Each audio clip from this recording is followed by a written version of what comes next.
ไป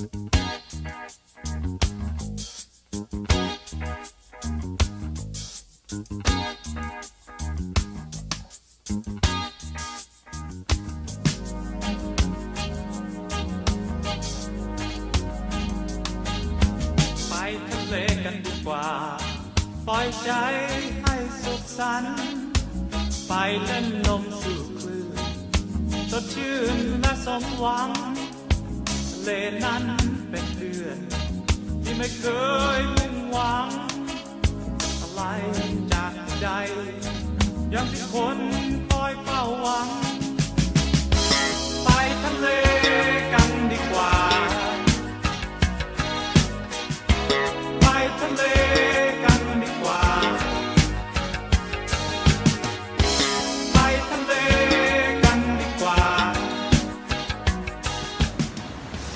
ไปทะเลกันดีกว่า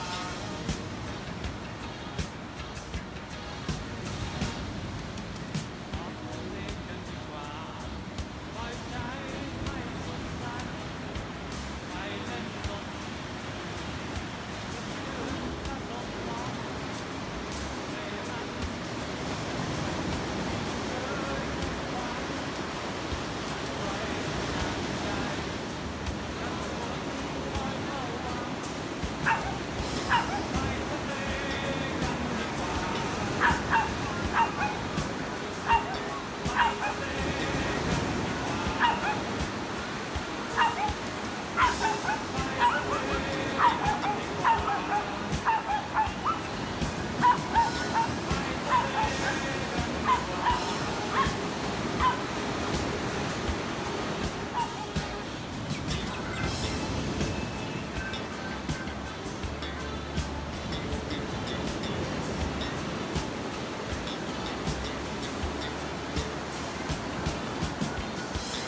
ยใจ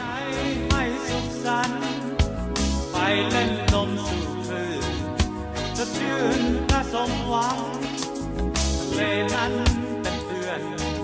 ที่ไม่เคยมุ่งหวังอะไรจากใจอย่างที่คน